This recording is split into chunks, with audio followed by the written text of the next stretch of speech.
bom dia, boa tarde, boa noite. Professor Rafael aqui, e no vídeo de hoje a gente vai comentar quais foram os problemas da prova de Ciências Humanas do Enem em 2020. Essa prova que deu o que falar nesse ano de 2021. Mas antes de eu começar, deixa eu fazer a propaganda já costumeira. Se você ainda não é inscrito no canal, por favor, considere se inscrever. Fazendo isso, você me ajuda na medida que meu vídeo chega a mais pessoas e você se ajuda na medida em que ativando o sininho, você tem notificações em tempo real, sempre que eu posto algum vídeo como esse. E se você gosta desse tipo de conteúdo, por favor, deixe o seu like aí para eu produzir mais tipos de análises como esses. Bom, vocês certamente estão aí inquietos com a prova do Enem. Muito se falou sobre essa prova e sobre uma série de problemas que ela teve. Nesse vídeo de hoje eu vou apresentar alguns problemas de ordem técnica e outros problemas de ordem de conteúdo que fizeram essa prova de 2020 ser, se não uma prova difícil, pelo menos uma prova muito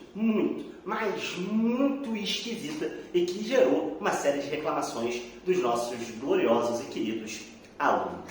Eu vou começar esse vídeo falando dos aspectos técnicos, porque eu não tenho visto muita gente na internet falar sobre isso. E depois eu passo para aspectos que a galera comentou mais, que são aspectos sobre o conteúdo e as consequências disso para as provas de vestibular futuras e, sobretudo, para a nossa sociedade brasileira. De um ponto de vista técnico, ao analisar essa prova de 2020, eu reconheci algumas práticas que o INEP não havia adotando desde 2013, quando o Enem adotou esse modelo em que a resposta é validada pelo texto e que basicamente o conteúdo é um meio para se desenvolver uma habilidade.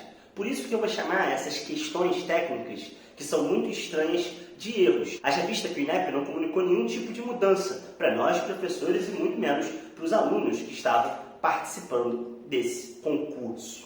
O primeiro deles é uma coisa bem estranha, que são os textos. Se você fez essa prova de Ciências Humanas do Enem, você reparou que os textos estavam gigantescos. E aí, para fazer essa análise, eu estou tomando a prova branca como exemplo. Na questão 62 da prova branca, a gente tem dois textos para serem comparados. É uma questão de geografia sobre o desastre de Mariana e a febre amarela. E essa questão ela tem absurdas 18 linhas de texto.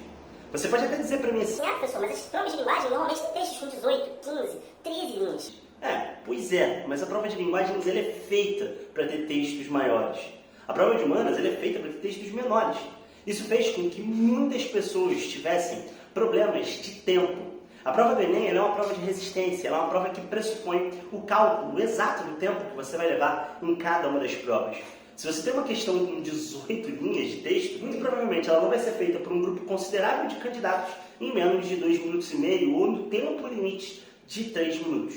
E essa questão 62 da prova branca ela não é uma exceção. A gente tem uma sequência de questões por volta da questão 70, se eu não me engano, que tem todas textos com 12 linhas. Então nós tivemos textos bastante longos. Se você comparar, por exemplo, essa questão 62 com questões de anos anteriores, com dois textos a serem comparados, a gente vai ver, obviamente, que as questões que apresentam dois textos costumam apresentar dois textos com muito menos linhas. Isso porque 18 linhas é um número absurdo de linhas para se interpretar numa prova que possui 90 questões. Mas isso não é a única coisa. Na verdade, além de longos textos, algumas questões possuíam longuíssimas contextualizações e comandos. Nesse sentido, a questão que mais se destaca para a gente é a questão 53 da prova branca, aquela sobre a Revolução Pernambucana. Essa questão, além de ter um texto relativamente longo, de 12 linhas, ela tinha um comando que tinha 5 linhas. Então percebam, além de a gente ter tido textos muito longos, em algumas questões a gente teve comandos muito longos. E comandos que utilizavam um vocabulário bastante distante da realidade do alunado. Embora em boa parte da prova o vocabulário tenha sido ok, nessa mesma questão que eu falei para vocês, há o uso da palavra dissenso. Quando você poderia utilizar outras palavras, como por exemplo discordância, discrepância, ou ponto de vista distinto. Eu não entendi muito bem uma questão em que o enunciado possuía 5 linhas, você utilizar a palavra dissenso para ilustrar o comando da questão. Essa questão, inclusive, parece ter sido feita em um outro momento do restante dos itens dessa mesma prova. Mas pelo menos nessa questão o texto servia para alguma coisa. Ao contrário de várias outras questões que, contrariando o padrão do INEP, o texto parecia ser uma coisa completamente descartável. Destaco aí especialmente a questão 72 da prova branca de geografia. Uma questão sobre a discrepância da balança comercial entre a China e o Brasil. Aquele texto ele não dizia absolutamente nada que a questão pedia. E o comando, inclusive, já te dizia que existia uma discrepância na balança comercial do Brasil com a China. Então o texto ele não servia para nada, mesmo para você reconhecer a diferença da balança que existia na China.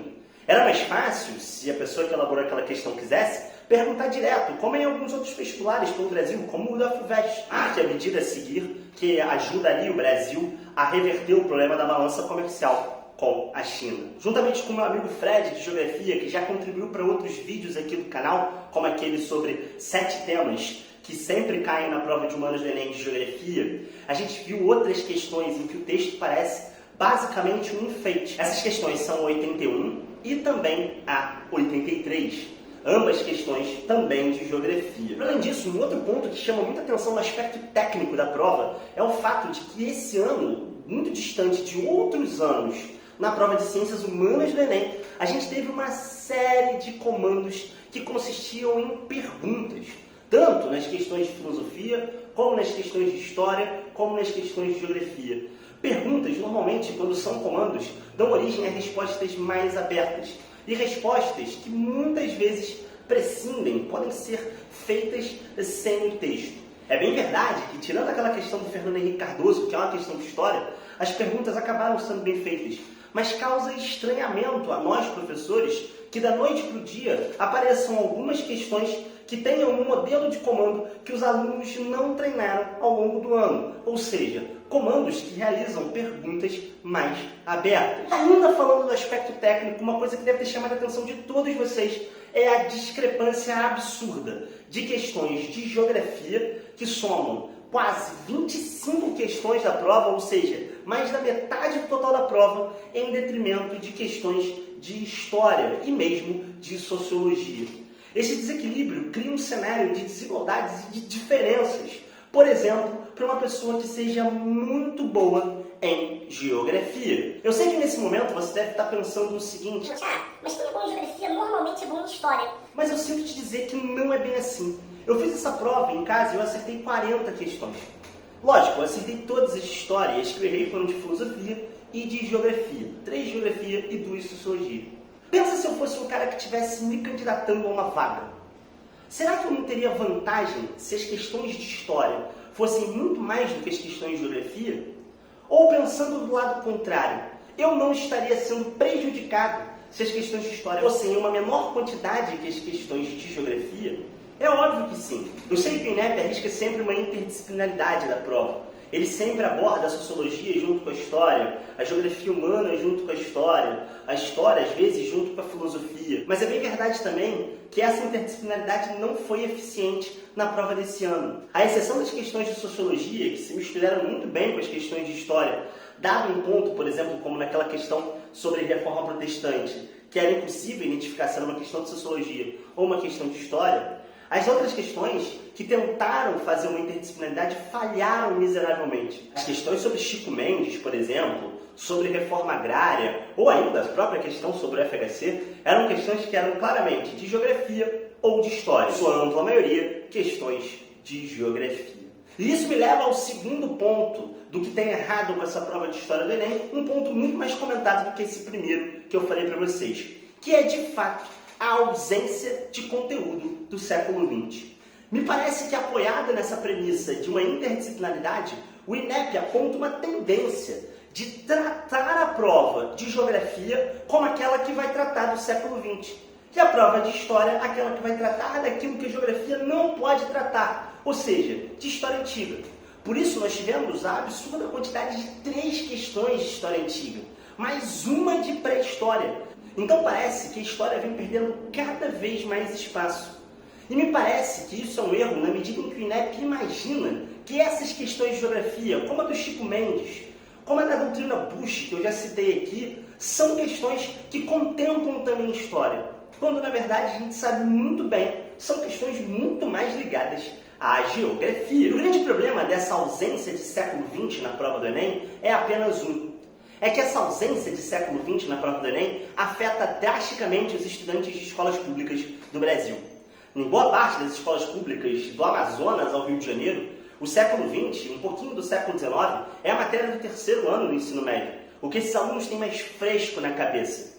Tendo isso em vista, cobrar questões de história antiga é uma verdadeira covardia com quem só estuda isso no ensino fundamental ou ainda no primeiro ano do ensino médio. Esse modelo de prova ele acaba privilegiando alunos que estudam em escolas privadas, que têm mais tempo de história e que completam a matéria e no terceiro ano fazem uma ampla revisão. Se esse tipo de prova permanecer, o que a gente corre o risco de ver no Enem é que ele se torne uma máquina de exclusão, ironicamente liderada pela prova de ciências humanas, que deveria ser aquela que mediria a consciência crítica a partir da leitura de textos e também de imagens, gráficos e tabelas.